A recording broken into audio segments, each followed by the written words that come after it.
The Education Secretary, George Magoha, lacks entirely in sense, and as a Kenyan, this should bother you. Let me run it down for you so that you get a better perspective. To understand Magoha's lack of sense, we need to go back to 2018. In 2018, Kenya adopted the policy on universal access to basic education, and the policy seeks to ensure that all children enroll in primary school and complete their secondary school education with a 100% transition rate.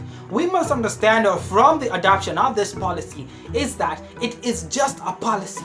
Maneno kwenye karatasi peke yake bila kazi kwa ground. Nothing. Don't forget that this is in 2018. Then came 2019, and at the 74th session of the United Nations General Assembly, President Kenyatta would go on to blab about how Kenya is making heavy investment in education in an effort to achieve social inclusion, develop knowledge and competencies, and secure the future by not leaving anyone behind, blah blah blah blah blah. He goes on and goes on. Here is the main part of that mouth therapy. The president would go on at the same gathering saying, and I quote, "We have achieved 100% transition from primary to secondary school and free secondary school education for all day scholars." End quote. Of all the things our so-called president could have said, he said the most stupid of them all, and the statement is stupidly packed. Besides being absurd, the statement is a lie.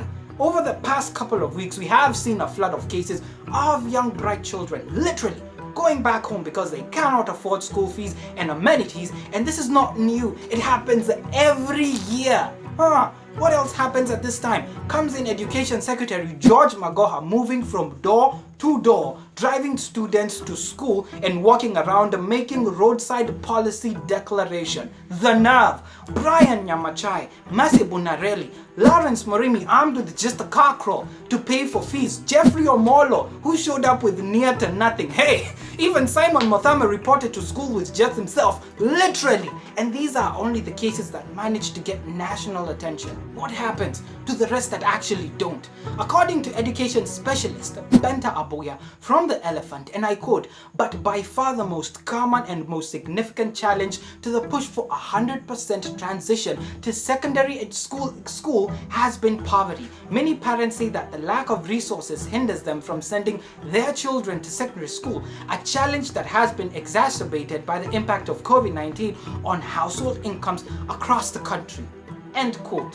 So, what is the solution to all this? Mr. Boya goes on to highlight, and I quote, "It is important that the Ministry of Education, in collaboration with non-governmental organizations, develop programs that empower the parents financially to keep their children in school." She goes on to say in the article that Advanced Learning Outcomes Project Alert Change, a community-based initiative by the African Population and Health Research Center, APHRC, has been instrumental in working with parents in Nairobi's informal settlements. Such policies, she goes on, would help avoid the implementation of haphazard policies such as sending government officials around counties to drive children back to school.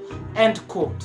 These things are that clear, and Secretary Magoha would rather go against our very constitution by talking tough and making political statements, running around the country after every exam period like a seasoned rat. Bottom line.